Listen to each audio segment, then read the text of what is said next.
Hello everyone, 大家好、皆さんこんにちは、ひときです。僕は普段、オノマップという YouTube チャンネルで日本語を教えていたり、日本で医者をしていたり、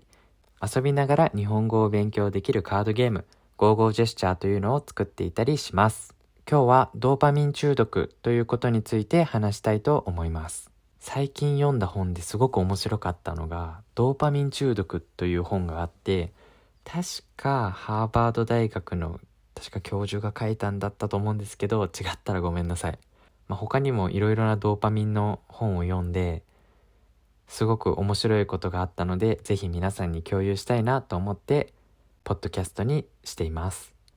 ドーパミンっていうとちょっと難しいかもしれないんですけど、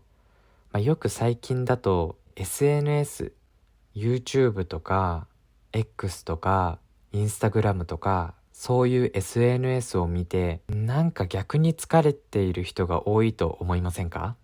やっぱり簡単に面白いものが見れるとか刺激的なものが見れるっていうのは脳にとってあんまり良くないんですよね。他にもすごく気持ちよくなれるものとしてはお酒とかタバコとか、やっぱりそういうものも頭にも体にも良くないんですよね。でも気分良くなるからなかなかやめる難しいじゃないですか。ですので今日はもう少し仕組みを理解したら少しはやめようかなって思えるんじゃないかなと思ってこのお話をしたいと思います。なんかすごくその本ですごく面白かった表現が、シーソーを思い浮かべて片方が辛いとか苦しいっていうもの、もう片方はドーパミンによる気持ちよさっていうのがあると思ってください。それで例えばドーパミンが出るもの、タバコ、お酒、SNS、そういうものを使うと、もちろんシーソーはドーパミンの気持ちよさでシーソーが押されることとなります。辛さとか苦しさは軽くなるので一時的にはすごく気持ちがいいんですけど、実はこうやって無理にドーパミンのシーソーを押すと、そのドーパミンが切れた時に反対にその反動で苦しさの方がものすごく重くなります。そういうのがあるので、お酒を飲んだ次の日はすごくだるくなったり、タバコがなくなった時はすごくイライラしたり、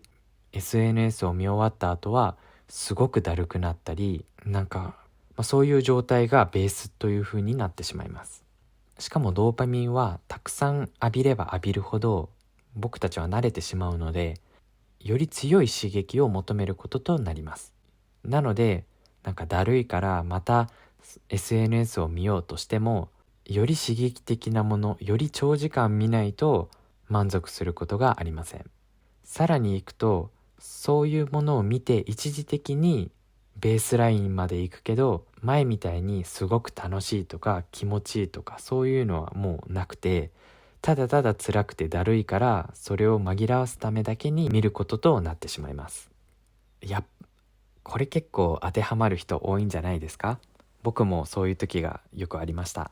やっぱり少しすると忘れちゃうんですけど、やっぱり最近はなるべく SNS を見ないようにしたり、たくさん見すぎてしまった時はあえて辛いけど見ない日を作ったりしています。